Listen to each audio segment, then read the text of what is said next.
Olá pessoal, bom dia. Vamos aí para nossa primeira aula da disciplina de tecnologia dos materiais. Muitos de vocês já tiveram aula comigo no período passado, né, no semestre passado, né? Seja em Tecmate, presencial ou à distância, ou em metrologia, né? Já que vocês vêm no primeiro ano. Antes de começar a aula, eu só queria esclarecer algumas coisas, né? A princípio, eu vou postar um vídeo por semana abordando uma aula diferente, tá bom? Então, cada vídeo abordar um tema diferente, eu vou falar tudo aqui, explicar tudo que está de acordo com os slides. E caso vocês tenham alguma dúvida, vocês têm total liberdade para entrar em contato comigo, né? Eu sei que isso não é o ideal, mas eu vejo que é a melhor forma aí de fazer as aulas, tá bom? Só lembrando que a nossa disciplina vai ter duas provas nesse primeiro semestre. Duas provas, cada uma valendo 15 pontos, e um trabalho, né? Esse assunto aqui é o assunto da primeira prova. O assunto do trabalho é um assunto diferente, né? Então é um assunto que eu vou falar com vocês lá na frente, tá bom? E a última prova fica lá no final do período. Outro ponto importante que eu queria lembrar a vocês é o seguinte: nossa disciplina, né? Eu vou abordar várias aulas aqui, cada PowerPoint é uma aula diferente, né? Tem alguns PowerPoints que são muito grandes, eu dividi em duas aulas, né? Então, a cada PowerPoint, a cada arquivo PDF que eu mandar para vocês como aula, eu estou abrindo a possibilidade de vocês mandarem um resumo, né? Valendo um ponto, né? Não é obrigatório, é opcional o resumo, tá bom? Mas vocês fazem um resumo e me enviam na semana da prova, tá? Então, o envio de resumo não é agora, o envio de resumo é só na semana da prova, tá bom? Então, acho que já expliquei isso para vocês no nosso encontro, né? Na verdade, eu vou explicar para vocês que o encontro vai ser depois, né? Só na quinta-feira, essa aula eu tô gravando antes. E, enfim, é isso aí, gente. Vamos começar então, estrutura atômica. Primeiramente, por que eu vou estudar estrutura atômica? Isso aqui não é aula de química, é aula de tecnologia dos materiais, né? Bom, para entender melhor os materiais, né, como que eles se relacionam, como se relaciona a sua estrutura com suas propriedades e tudo mais, nós temos que nos basear na química, né? Até porque os materiais, de maneira grosseira, eu posso falar que é um agregado de átomos, né? São vários átomos juntos, né? Então, para eu entender a estrutura de um material, é importante eu entender a estrutura atômica, tá bom? Aqui, gente, vocês vão ver que tem alguns conceitos que eles são um pouquinho diferentes do que vocês vão ver na química mesmo, na aula de química. Mas é porque a maneira de se analisar é diferente, né? O nosso objetivo é diferente, né? Então nós começamos estudando estrutura atômica e ligações atômicas, né? Esse princípio de química, para servir como base para depois a gente entrar na tecnologia dos materiais, né? Tecnologia dos materiais que é uma disciplina extremamente importante, né? Nela que a gente vai entender e conseguir relacionar propriedade, estrutura, aplicação e processamento. O que eu quero dizer com isso? Eu quero fazer uma cadeira, né? Minha aplicação, quero uma cadeira. Quero saber qual material é ideal para a perna de uma cadeira. Que propriedade esse material tem que ter? Ela tem que ter uma alta resistência mecânica. Então já é a propriedade que eu quero. Mas qual estrutura vai me dar uma alta resistência mecânica? Que tipo de estrutura do material vai me dar essa resistência mecânica? E o que eu posso fazer, como que eu posso tratar esse material para eu ter essa estrutura? Então esses quatro princípios aí, aplicação, propriedade, estrutura e processamento, estão totalmente relacionados. Tá? Então a disciplina de tecnologias dos materiais ela é voltada para isso. Mas enfim, gente, vamos por partes, vamos devagar, começando aí pela base química que é a disciplina, tá bom? Enfim, as primeiras pessoas, os primeiros sábios a estudarem os materiais, a tentar entender, né, o que é um material de fato, foram os filósofos gregos Demócrito e Leucipo, né? Eles propuseram a ideia de que a matéria é formada de partículas bem pequenas e indivisíveis, né? Partículas bem pequenas e indivisíveis, né?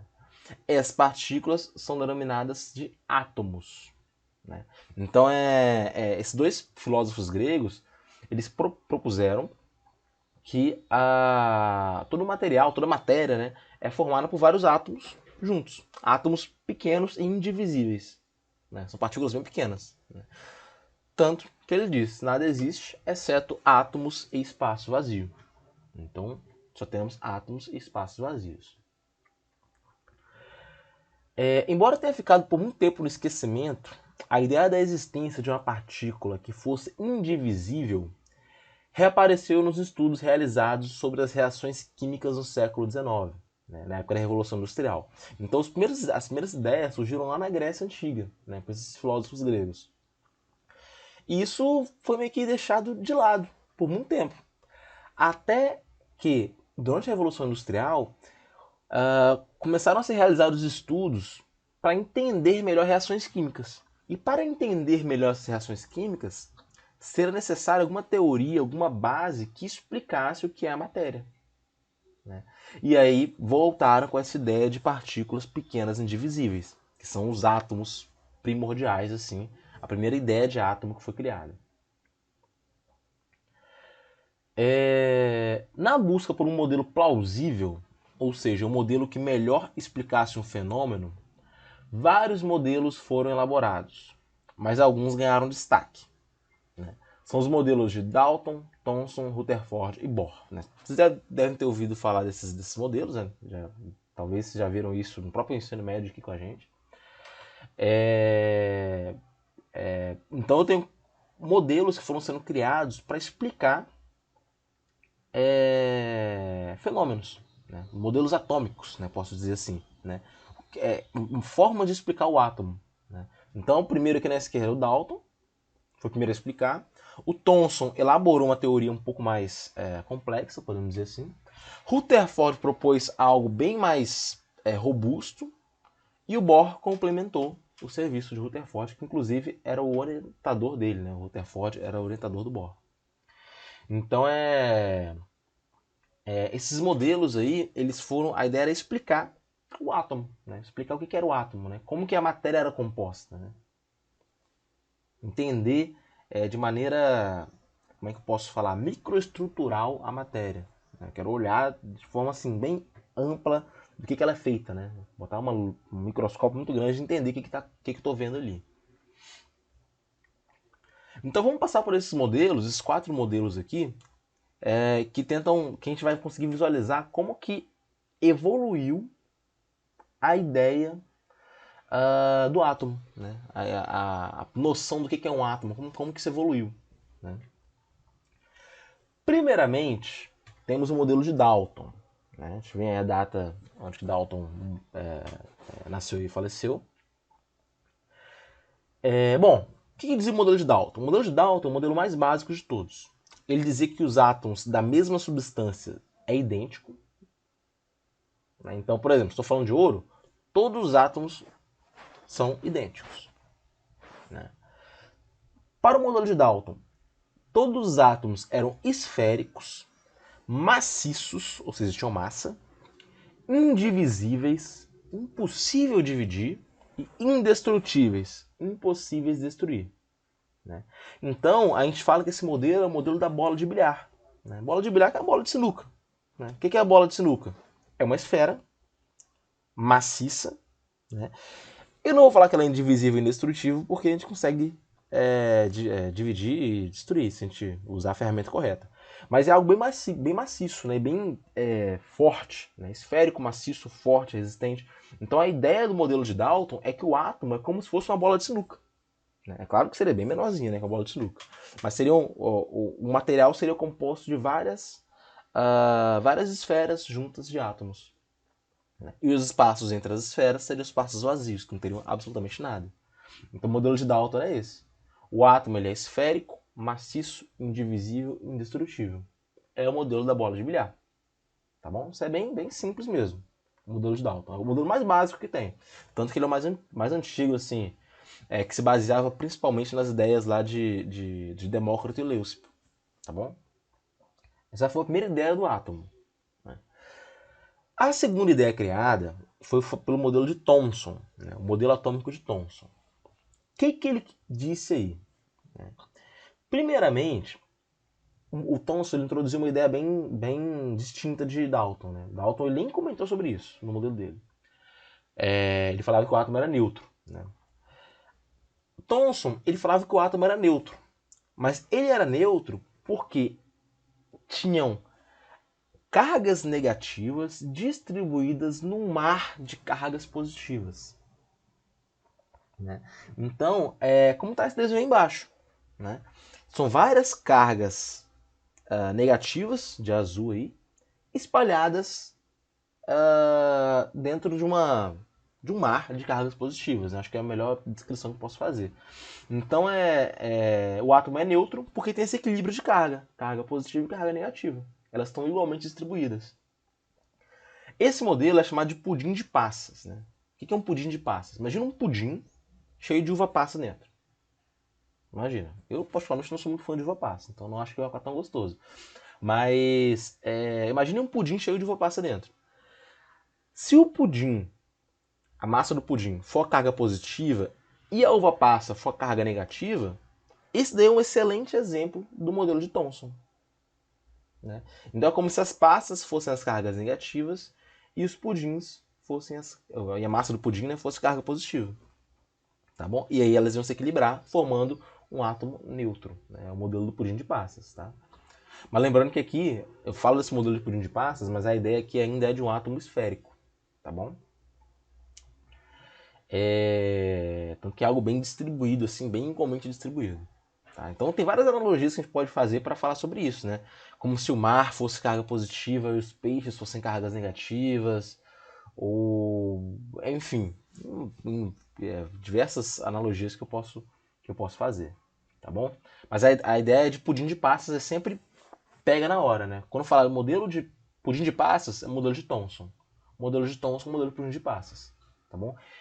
A grande questão desse modelo aqui é o seguinte: carga positiva e negativa igualmente distribuída, beleza? Então isso aqui foi de o Thomson ele nasceu em 1856 e faleceu em 1940. Então esse modelo aí é mais ou menos nessa época aí. Pode falar de 1870, por aí. Né? 1880, mais ou menos nessa época aí. Modelo de Rutherford. Vamos lá, temos o modelo de Rutherford também. Então vamos recapitular. Passamos pelo modelo de Dalton, passamos pelo modelo de Thomson, agora o modelo de Rutherford. Rutherford ele elaborou experimentos, né, bem mais elaborados para explicar a estrutura do átomo, né? É importante lembrar, gente, que Dalton ele criou aquele modelo, não é por aquele modelo mais simples, não é porque ele era burro ou ele foi preguiçoso de estudar mais, não é isso, gente. É porque na época dele as ferramentas disponíveis que tinham para ele fazer os experimentos levavam a crer que o modelo era aquele, né? Thomson ele fez experimento também e os resultados dos experimentos com as ferramentas disponíveis levaram a crer que o modelo era aquele mesmo, né? Aquele neutro do pudim de passas, né? Rutherford fez experimentos bem mais elaborados, né? Lembrando que aqui às vezes a gente fala de uma distância de 100 anos de diferença aí de um modelo para o outro. 100 anos em questão de tecnologia é muita coisa. É muita coisa. Pensa a gente hoje. Ó, estamos em 2021. 100 anos atrás, um carro não passava de 60 km por hora, não tinha celular, não tinha internet. A radioatividade tinha acabado de ser conhecida. Não existia. Não existia quase nada. Era algo bem rústico, né? Então, a diferença de 100 anos quer dizer muita coisa em questão de tecnologia. Então, Rutherford ele tinha mais ferramenta para entender melhor o pensamento aí, o modelo atômico, né? Mas vamos lá. O que o Rutherford fez? Ele bombardeou uma lâmina de ouro, uma fina lâmina de ouro, com partículas alfa, né, que estão mais relacionadas à questão da radioatividade, partículas alfa. Ele percebeu que a maioria das partículas atravessava a lâmina sem sofrer desvios, porém algumas sofriam desvios, né? Então, o que ele concluiu a partir que ele concluiu dessa conclusão ia ser bom, hein? O que ele concluiu dessa observação? Ele concluiu que, como algumas partículas elas passavam direto, quer dizer que elas não tinham nenhum obstáculo, nenhum tipo de obstáculo. Como algumas se desviavam, quer dizer que elas tinham algum obstáculo. Né? Então, ele concluiu que um átomo ele tem um núcleo e uma grande região vazia. Né? Então, o Rutherford foi o primeiro a trazer a ideia de que um átomo tem um núcleo. Né? Hoje em dia, acho que todos vocês devem ter visto isso no primeiro ano, provavelmente, né? Um átomo é um núcleo com uma eletrosfera. Né? Ele foi o primeiro a trazer essa ideia. Né? Nos experimentos de Thomson, pelo que ele tinha de ferramenta de experimental, ele concluiu que não tinha núcleo. Que era só cargas negativas e positivas igualmente distribuídas. Rutherford não. Rutherford concluiu que existe um núcleo. Né? Tem um núcleo aí bem claro. Né? Porque algumas partículas elas têm um caminho desviado. Tá bom? Então, Rutherford foi o primeiro a perceber que um átomo ele tem um núcleo denso e pequeno. Né? Os elétrons eles orbitam em torno do núcleo atômico. Né? Então, eu tenho elétrons orbitando em torno do núcleo. Né? E devido a essa questão de orbitação, né, de orbitar mesmo, esse modelo é conhecido como modelo planetário. Né? Então a ideia dele é o seguinte: eu tenho um núcleo denso e pequeno, e eu tenho em volta desse núcleo os elétrons. Esse é o modelo planetário, é o modelo de Rutherford. Né? Então vocês podem ver que essa simbologia mais do átomo está ficando mais próximo do que a gente já conhece. Está ficando mais próximo do que a gente já conhece. Tá bom? Essa primeira simbologia do átomo aí. Aqui deixa bem claro aí que tem um núcleo e tem os elétrons orbitando ao redor desse núcleo. Modelo planetário. Beleza? Então já vimos o modelo de Dalton, que é o da bola de bilhar, o modelo de Thomson, que é o modelo do pudim de passas, e o modelo de Rutherford, que é o modelo planetário. O modelo atômico de Bohr, ele é um pouco mais elaborado que o de Rutherford. Né? Lembrando que o Bohr ele foi estudante de Rutherford, né? Eles são contemporâneos. Né? O que Bohr disse? O que Bohr acrescentou de novo? Né?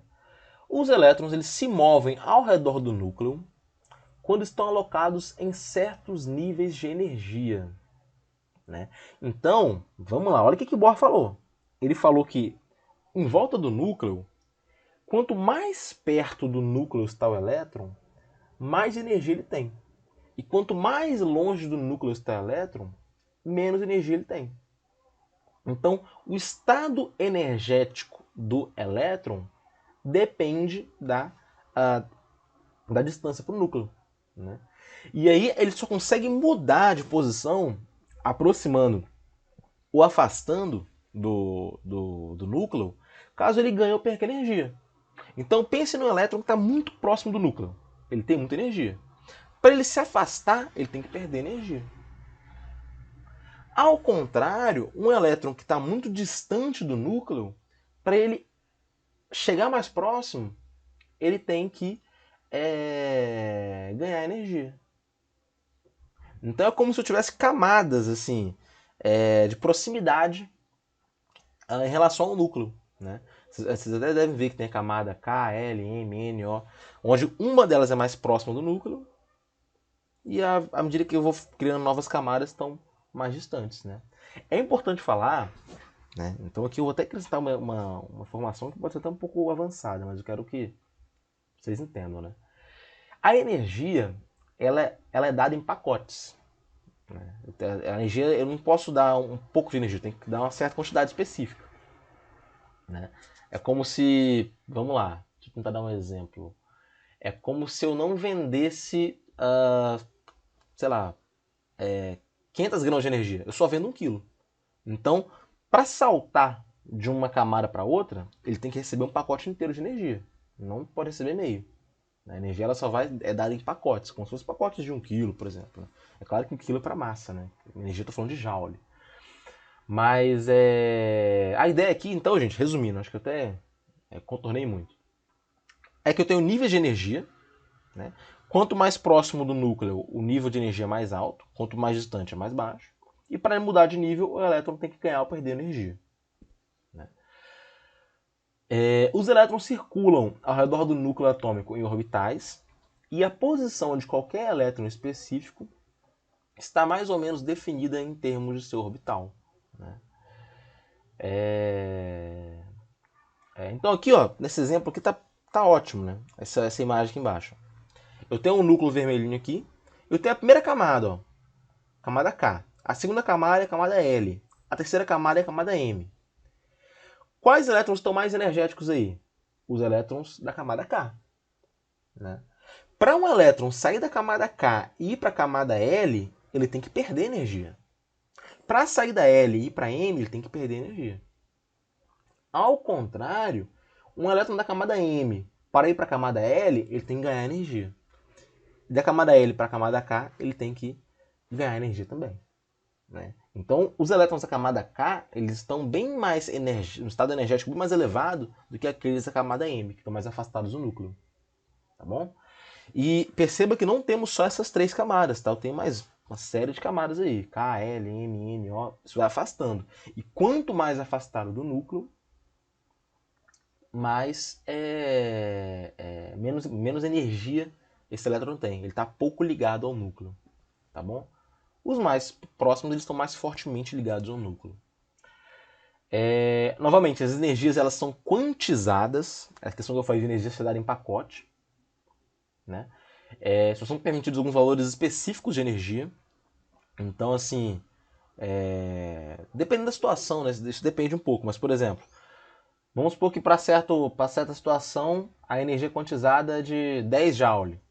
Então, eu só consigo ter transferência de energia de 10 em 10 joule. Ou transfiro 10 ou transfiro 20. Não tem como transferir 15. Entendeu? Quando eu falo que a energia quantizada, eu quero dizer isso. É que ela só vai num pacote dela. Ó, só consigo mandar 10 joules. Se eu não mandar 10, eu mando 20. Se eu não mandar 20, eu mando 30. Se eu não mandar 30, eu mando 40. Porque cada pacote é 10. Cada quantum é 10 joules. Tá bom? Então a energia é quantizada. Tá? Curiosamente, só para questão de curiosidade, é por isso que a gente fala que que a gente traz muito a questão de física quântica, né? Que se vocês forem fazer engenharia no futuro, vocês vão ver. Que é uma física onde as quantidades, os valores assim, são quantizados, né? São dados em pacotes, como a casa de energia, tá bom? Mas é mais uma curiosidade, tá? O que eu quero que vocês saibam aqui é o seguinte: qual a grande diferenciação do modelo atômico de Bohr para o de Rutherford? Né? Rutherford, ele simplesmente falou que tem um núcleo e que os elétrons estão orbitando em torno do núcleo. Bohr, ele já falou mais. Ele falou, olha, essa área em torno do núcleo ela é separada em camadas e os elétrons estão orbitando em torno do núcleo em diferentes camadas, em diferentes níveis de energia. Né? Esse modelo atômico de Bohr é chamado de modelo nuclear. Tá bom? É modelo nuclear. Beleza? Então, gente. E aí, vocês vão ver isso mais profundamente na química, né? Aqui não é o foco. Mas eu tenho como saber qual é o estado eletrônico, né? Como que aquelas camadas estão preenchidas com elétrons. A gente tem o princípio de exclusão de Pauli que nos ajuda nisso. Né? Cada estado quântico pode comportar um número máximo de 2 elétrons, que devem possuir valor diferente de spin. Né? Vocês vão ver mais sobre isso em química, né? Que não é meu foco passar isso para vocês, né? Só mostrando. Porque cada átomo diferente, de material diferente, ele vai ter uma configuração de elétrons diferentes. Por exemplo, vai ter átomo que vai ter dois elétrons na primeira camada e 4 elétrons na segunda camada. Vai ter átomo que vai ter 2 elétrons na primeira camada e 6 na segunda camada.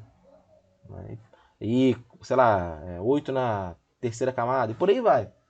Então, assim, a configuração eletrônica muda de átomo para átomo. Né? Inclusive, é uma maneira de se diferenciar os átomos. Né? Se eu olhar como que os elétrons estão dispostos aí na eletrosfera. Tá bom? Mas não se preocupem com isso, tá, gente? Quero que vocês só entendam os modelos, tá? Não precisa se preocupar em endoidar por causa disso. Vocês vão ver na química com muito mais detalhe. Assim, é uma coisa da química mesmo. né? Aí eu posso dividir também em subcamadas, tá bom? Que é S, P, D e F. A primeira subcamada pode suportar 2 elétrons, a segunda 6, a quarta 10, a terceira 10, a quarta 14, por aí vai. Mas isso aí vocês vão ver na química lá, não é foco aqui. E a configuração eletrônica de um átomo, ela mostra como que esses estados estão ocupados. Então a ideia da configuração eletrônica de um átomo é mostrar a maneira segundo a qual os estados estão ocupados.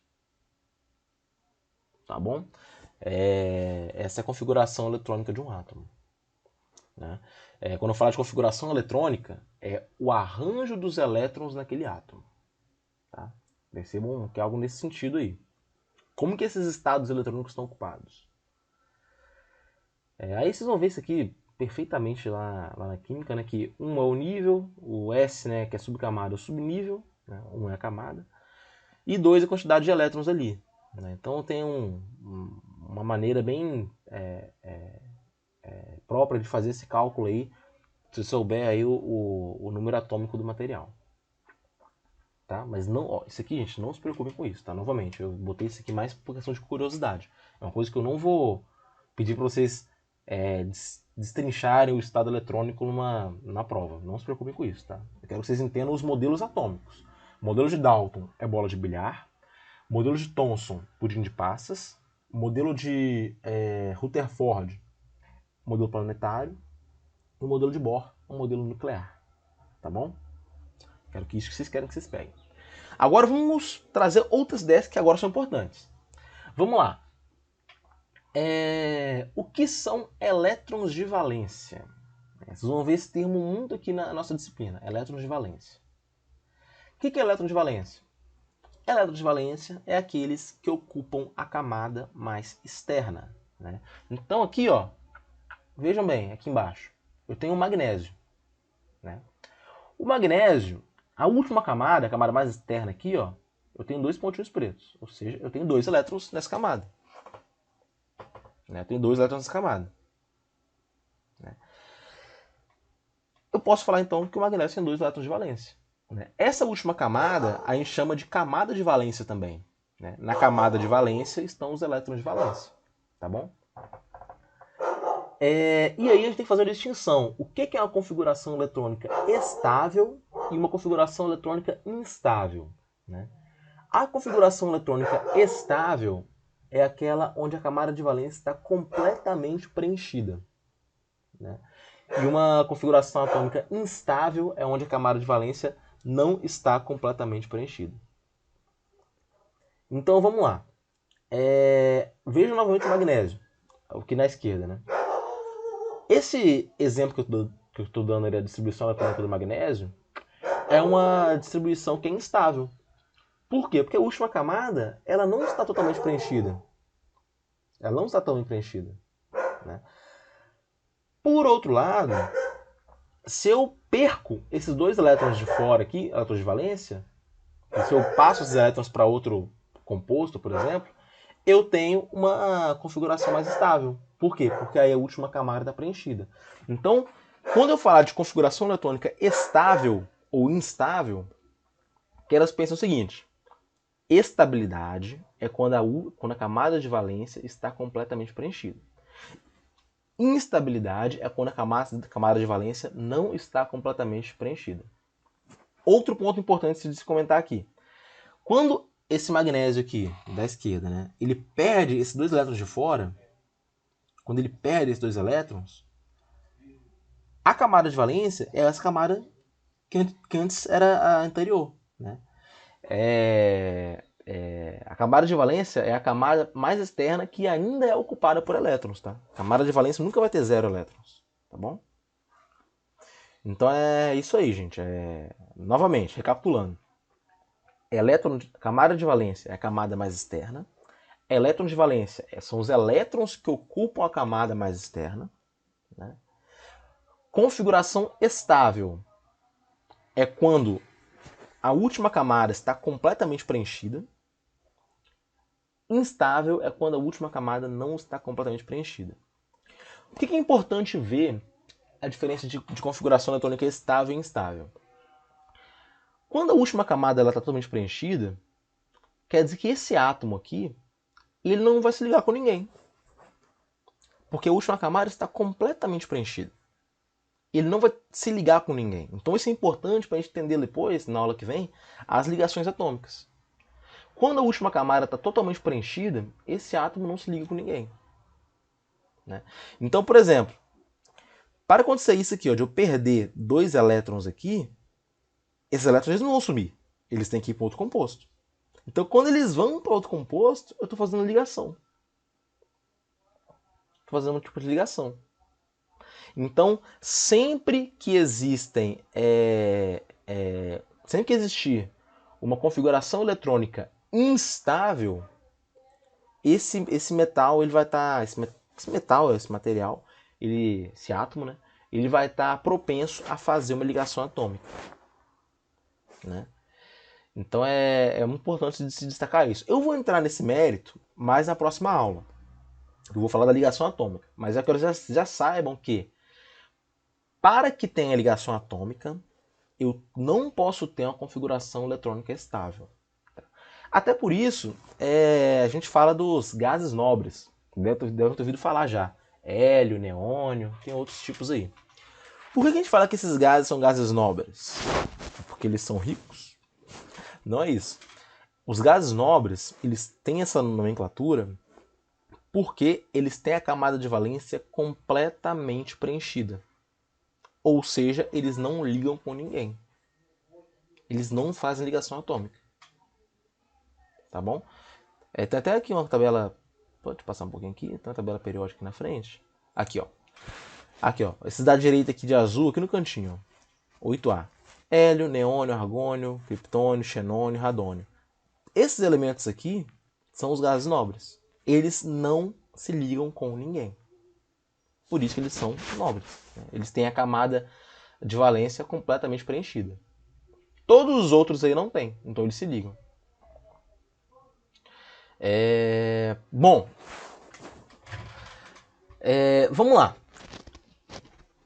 Eu falei do modelo de Bohr, já comecei a falar de outras coisas, falar do estado de valência, enfim. Isso quer dizer que o modelo de Bohr ele é um bom modelo para explicar fenômenos reais. Ou seja, usando o modelo de Bohr, eu consigo explicar coisas que acontecem na realidade. Então é um modelo muito útil. É o modelo mais recente, teoricamente. Porém, não são todos os fenômenos que eu consigo explicar usando o modelo de Bohr. Tem várias coisas que eu não consigo explicar usando o modelo de Bohr. Né?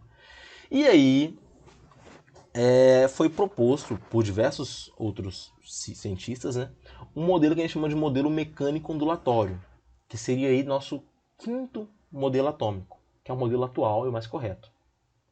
Né? A gente vai se basear muito no modelo de Bohr para fazer nossas análises aqui. Né? Mas o modelo mecânico ondulatório é algo bem complicado, né, e que explica tudo bem perfeitamente. Né? O que diz esse modelo? Esse modelo é muito doido esse modelo. Esse modelo ele diz que o elétron ele não é uma partícula apenas. Ele se comporta como uma partícula e às vezes se comporta como uma onda. Né? Então é algo muito, muito louco assim, de se entender, na verdade. Né? Para a gente tirar isso daquela forma abstrata, tentar botar isso no papel é um pouco difícil de entender. Por isso que eu não vou entrar muito nesse mérito desse modelo. Mas esse modelo diz que o elétron ele tem característica de onda e de partícula. Bom, o modelo mecânico ondulatório ele foi desenvolvido por Schrödinger, de Broglie e Heisenberg, né, esses três cientistas principalmente. Né? Foi fundamentado na dualidade onda-partícula de Heisenberg. Foi fundamentado nessa dualidade onda-partícula que Heisenberg postulou o princípio da incerteza, que ele basicamente diz que é impossível saber a posição e a velocidade de um elétron ao mesmo tempo. Se eu tenho 100% de certeza da velocidade, eu tenho 0% de certeza da posição e vice-versa. Então, é o princípio da incerteza. Né? Se eu tenho 80% de certeza da probabilidade, da probabilidade de... se eu tiver 80% de certeza da velocidade de um elétron, eu tenho 20% de certeza de sua posição, então é tudo incerto, né? Resumindo assim. Né? De Broglie também faz outras afirmações bem importantes. Né? Ele fala que ele traz algumas informações sobre o elétron, umas análises importantes sobre o elétron. Schrödinger também, né? Todos esses três aí, eles têm uma grande contribuição porque a gente chama de modelo mecânico ondulatório, tá? É até engraçado comentar sobre isso, né? Porque muito dessa física que a gente está olhando aqui, ela foi proposta por Einstein, né? E o Heisenberg, muito depois de Einstein, uns 20 anos depois, ele postulou esse princípio da incerteza. Né? Isso aí, ele basicamente, o que ele fez de diferente? Ele introduziu probabilidade em metafísica. Né? Antes era tudo bonitinho. Se eu tenho uma bola de 10 quilos, soltar numa altura tal, na gravidade tal, ela vai cair em tanto tempo. Era tudo muito exato. Né? Então o Heisenberg ele introduziu probabilidade. Né? Isso não agradou muito Einstein. Né? Vocês devem ter ouvido já falar uma frase de Einstein bem assim: Deus não joga dados. Por que ele falou isso? Porque ele ficou insatisfeito com essa questão de probabilidade. Ele achava que a explicação da natureza não podia passar por nada probabilístico. Ele queria que tudo fosse mais exato. Tá bom? Então não precisa se preocupar com essas teorias, tá, gente? De Schrödinger, de Broglie, Heisenberg. É muito avançado aqui para física, para nossa disciplina, não tem nenhuma necessidade. Mas é legal vocês saberem o seguinte, que o quinto modelo, o mais atual de todos esses modelos, é o modelo mecânico ondulatório, onde a gente considera o elétron com a característica de onda e de partícula. Tá bom? Essa questão que a gente fala de dualidade onda-partícula é algo que já era assumido para a luz. Né? A luz já era considerada partícula e onda ao mesmo tempo. Né? Então trouxemos isso para o elétron. Essa nova definição, né, podemos dizer assim. Bom, com esse último modelo, o átomo ele deixou de ser indivisível, como acreditavam os gregos antigos e o Dalton, e esse modelo passou a constituir uma estrutura muito complexa. Né? É tão complexa que quando a gente observa, quando a gente estuda os modelos atômicos, geralmente, talvez em química, talvez o professor de vocês, não sei quem é, talvez ele nem passe por esse último modelo mecânico ondulatório. Né? Às vezes fica no modelo de Bohr, né? Rutherford Bohr, e explica tudo muito bem. Né? Bohr, a gente fala que o modelo de Bohr ele é mais completo que o de Rutherford. Né? Muita gente alguns livros trazem como Rutherford Bohr, um modelo só, mas aqui pra gente, nessa disciplina, são dois modelos diferentes, tá bom? Enfim, modelos atômicos, finalizado. O que a gente viu até aqui? Dalton, Thomson, Rutherford, Bohr e a mecânica ondulatória. Beleza? Então temos 5 modelos atômicos. Outra coisa que é importante saber, o que é uma camada de valência, o que é um estado de valência, né? Que são elétrons de valência, isso também é importante. O que eu quero dizer quando eu falo que é estável eletronicamente, é instável eletronicamente, isso também é bem importante. Agora nós entraremos mais na questão da estrutura atômica. Pararemos de ver os modelos atômicos e entraremos na estrutura. Bom, e aí é uma parte mais simples, né, na minha visão, que é algo que vocês já estão familiarizados. Né? O que é um átomo? Um átomo é um núcleo. Esse núcleo é composto de prótons e nêutrons e se encontra envolvido por elétrons em movimento. Né? Então, um átomo é composto de prótons, nêutrons e elétrons. Né? Prótons e nêutrons, em conjunto, compõem o núcleo. O próton tem uma carga positiva, o nêutron tem uma carga negativa, uma carga neutra. Né? E o elétron tem uma carga negativa orbitando em torno do núcleo. Beleza? Um elemento químico ele é caracterizado pelo número de prótons em seu núcleo. Todo elemento químico, na sua forma básica, pura, ele vai ter diferentes números de prótons em seu núcleo. De prótons. Isso a gente chama de número atômico, que a gente chama de Z. Tá? Número atômico Z. O que é número atômico? Número de prótons no núcleo. Né? Ouro tem 1, prata tem outro, platina tem outro, hidrogênio tem outro, sódio tem outro, potássio tem outro. Cada elemento químico tem um número atômico específico. Para um átomo eletricamente neutro, pensem comigo, o que eu quero dizer com eletricamente neutro? Que as cargas negativas anulam as positivas, certo? O número atômico também é igual ao número de elétrons. Então, se eu falar que o átomo é eletricamente neutro, o número atômico Z ele vai ser igual ao número de elétrons. Beleza? Então para eletricamente neutro. Que é cargas positivas, que é o número de prótons, igual ao número de elétrons. A massa atômica, A, ela é a soma da massa do próton e do nêutron no interior do núcleo. Tá bom? Embora o número de prótons seja o mesmo para todos os átomos, o número de nêutrons vai variar, né, dentro do mesmo átomo. Né? Posso ter números de nêutrons diferentes, o que vai caracterizar átomos parecidos, mas não iguais. Eu vou comentar um pouco mais sobre isso daqui a pouco. Na simbologia, o que vocês vão ver? O símbolo químico, com uma letra. Né? Por exemplo, ouro é AU, titânio, TI, alumínio, AL, cobre, CU, prata, AG, platina, PT. Tem vários tipos diferentes aí de símbolos químicos, beleza? O número de massa, que é a massa atômica, o A, ele fica em cima, que é a soma dos prótons com os nêutrons. Né? E o número atômico Z fica embaixo, que é o número de prótons. Que, se for eletricamente neutro, vai ser igual ao número de elétrons. Tá bom? Então, ó, perceba bem. Vamos fazer uma distinção aqui. Ó. Número atômico é número de prótons. Se o átomo for eletricamente neutro, esse número atômico vai ser igual ao número de elétrons. Ok? Ok. Massa atômica, A, é a soma da massa dos prótons e dos nêutrons dentro do núcleo. Tá? O N, que é o número de nêutrons, pode variar. Né? E aí pense comigo. A massa atômica é a massa dos prótons e a massa dos nêutrons. Mas a massa dos nêutrons pode variar, porque eu posso variar o número de nêutrons. Certo?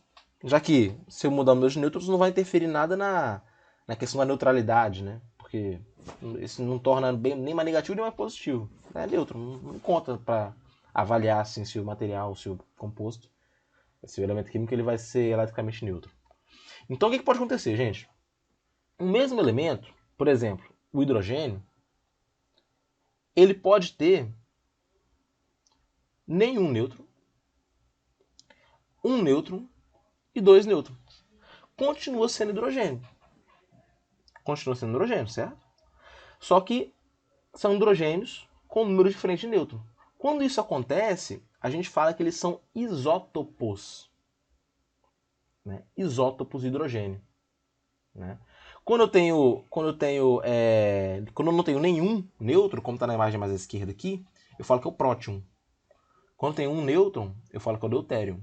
Quando tem dois nêutrons, eu falo que é o tritium. Beleza? Então são três configurações diferentes para o mesmo elemento químico, né, que é o hidrogênio. Né? Isso é só um exemplo, tá, gente? Dos isótopos do hidrogênio.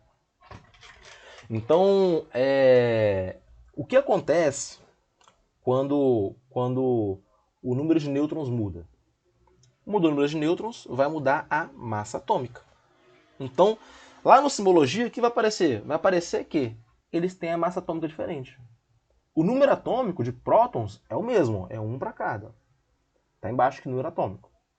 Mas o número de nêutrons muda. Então, eu posso falar que esses três aí são isótopos de hidrogênio. Né? Até uso como macete para gravar, né? Isótopos. Por quê? Iso vem de igual. Vocês devem saber isso já, né? Iso vem de igual. Esse topos aí, na minha cabeça eu boto que vem de prótons. Topos de próton. PP de prótons. Né? Por quê? Porque iso igual número de prótons. Então quer dizer que todos esses isótopos têm os mesmos números de prótons. Têm o mesmo número atômico. mas as massas atômicas vão ser diferentes. Tá bom? Então, repetir mais uma vez, só para ver se ficou claro. Vou tomar um gole de água aqui, gente. Desculpa aí o silêncio. Vamos lá. Isótopo é o mesmo elemento, que tem o mesmo número atômico, mas tem massas atômicas diferentes. Para cada massa atômica diferente que ele tem, ele vai ter um nome diferente. Então, posso ter o próton, o deutérium e o tritium. É tudo hidrogênio, mas tem nomes diferentes. Tá bom? São isótopos, né? São isótopos de hidrogênio. Né? Só muda o número de nêutrons. Né? Você pode ver que eles são sempre, todos esses aqui são eletricamente neutros. Por quê? Um próton e um elétron. O próton, ok. Ele é neutro. O deutérium aqui, ó. Um próton e um elétron. O nêutron não acrescenta nada para a carga, né? Então é neutro também. E um próton e um elétron é neutro também o tritium. Então todos eles são eletricamente neutros. Todos eles têm um número atômico igual, mas têm massas atômicas diferentes. Tá? Então massas atômicas diferentes são os isótopos.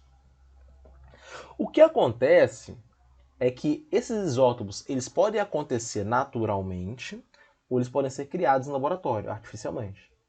Né? E aí que a gente vem a definição de peso atômico. O que é um peso atômico? O peso atômico, né, ele é a média ponderada das massas atômicas dos isótopos do átomo que ocorrem naturalmente. Então vamos lá. Hidrogênio aqui, por exemplo. Eu tenho. Vamos supor que eu tenho só esses 3 isótopos aí para hidrogênio, que ocorrem naturalmente. Eu não tenho certeza se é isso mesmo, tá, gente? Mas vamos supor que eu tenho só esses isótopos aí que acontecem naturalmente. Eu faço a média ponderada das suas massas atômicas e obtenho o que eu chamo de peso atômico. Tá bom? Então, peso atômico e massa atômica são coisas bem diferentes, beleza? Bem diferentes. Posso até cobrar isso na prova. Massa atômica é a soma do número de prótons com o número de nêutrons. Aliás, perdão. É a soma da massa do número de prótons com a massa do número de nêutrons. Massa dos nêutrons. Né? Massa dos prótons com a massa dos nêutrons. Essa é a massa atômica. O peso atômico, está escrito aqui, ó, é a média ponderada das massas atômicas. Tá bom?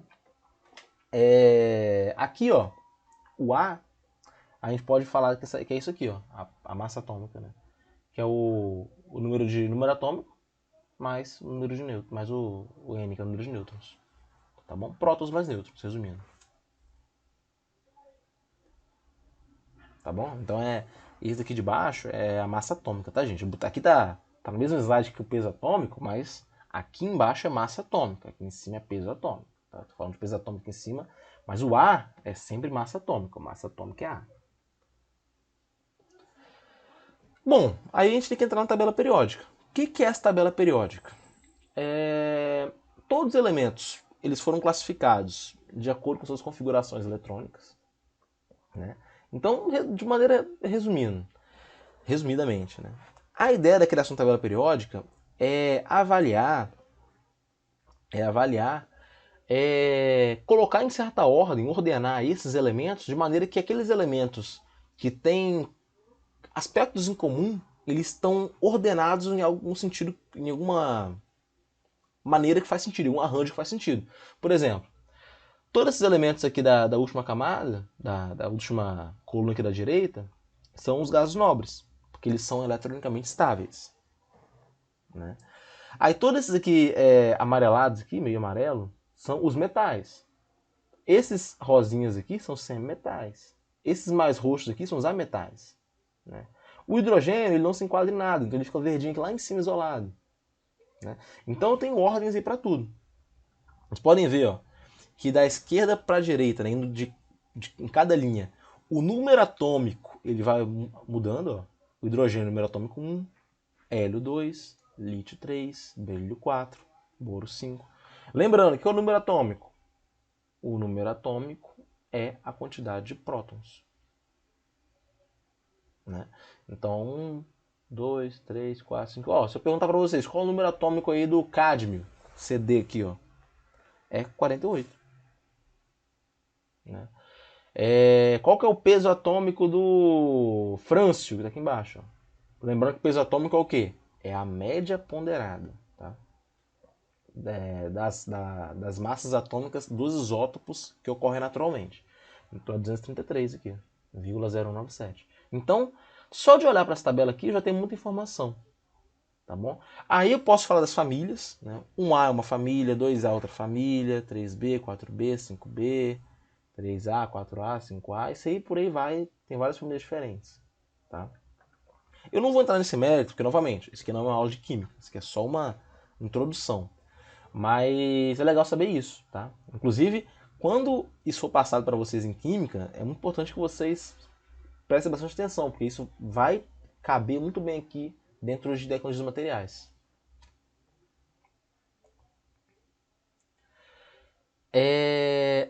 Bom, as propriedades dos materiais estão diretamente ligadas à energia de ligação interatômica, né? Então, essa energia de ligação bom, deixa eu explicar isso melhor, né? Eu comecei falando aí e não introduzi direito. Então, finalizando essa análise aí da estrutura atômica do metal, do material, a gente tem que começar a pensar nas propriedades. Por que isso é importante? Né? Ligar estrutura atômica, ligação atômica com propriedade. Porque a energia de ligação entre os átomos do mesmo material vai influenciar nas suas propriedades. Por exemplo, eu tenho aqui um tijolo e uma barra de aço aqui. Né? Alumínio, sei lá. O que é mais fácil eu fundir? Quando eu falar fundir, eu quero dizer derreter. O que é mais fácil? Derreter um barra de alumínio ou um tijolo? O alumínio. E aí, aqui nessa disciplina, a gente tem que começar a pensar no porquê disso. Por quê? Por que o alumínio é mais fácil de derreter que o tijolo? Porque os átomos de tijolo, eles estão mais ligados. Como é que eu vou colocar esse número? O que eu posso falar isso em questão de quantidade? A energia de ligação do tijolo é muito maior que a energia de ligação do alumínio. Tá bom? Então, é importante entender a estrutura atômica e a ligação atômica para a gente relacionar isso com propriedades depois. Né? Então, temperatura de fusão é uma propriedade de um material que pode ser comparada, pode ser avaliada perfeitamente quando a gente olha para a ligação atômica, né? Para a estrutura atômica do material. Tá bom? Então, isso que eu estou falando aqui, gente. Às vezes vão pensar, pô, esse cara está falando de química, só que a matéria é tecnologia dos materiais. Não. Quando eu falo de materiais, eu quero que vocês sempre pensem inicialmente que o material ele vai ser um agregado de partículas, né? Subatomicamente, ali, microscopicamente ligadas. Né? E a gente tem que entender como que elas estão bem ligadas para entender quais serão suas propriedades. Durante muito tempo, os pesquisadores, né, perdão, não pesquisadores, os engenheiros, técnicos, as pessoas que entendiam de materiais, eles não se preocupavam em ver o material microscopicamente. E qual é o resultado disso? Às vezes eu vou fazer uma cadeira, eu faço ela muito maior do que ela poderia ser. Superdimensionando, achando que eu tenho que fazer ela muito grande para poder aguentar um esforço, sendo que às vezes um esforço pequeno aguenta. Né? Então, assim, tinha muito desperdício quando não se conhecia a estrutura dos materiais. Então, a partir do momento que a gente começou a analisar os materiais do ponto de vista atômico, nós conseguimos entender melhor a estrutura, as propriedades e otimizar também as aplicações. Tá bom? Então é isso, gente. Nossa primeira aula foi essa. Muito obrigado pela atenção. Qualquer dúvida, nós temos um horário de atendimento via Skype. Porém, não se sintam presos nesse horário. Né? Esse horário é mais ou menos algo, como eu posso falar? É algo que o IFES pede para ter um horário específico, mas mandem mensagem no nosso grupo no WhatsApp, mandem e-mail, dúvidas são sempre bem-vindas. Eu gosto de ver que vocês estão tendo dúvidas, porque às vezes quer dizer que vocês estão estudando a matéria, né? Esse é o foco aqui. E é isso, gente. Preste bastante atenção nessa parte inicial, porque depois lá na frente vai dar tudo ligado. Tá bom? Então é isso. Tenha uma boa semana, descanse bastante e até semana que vem.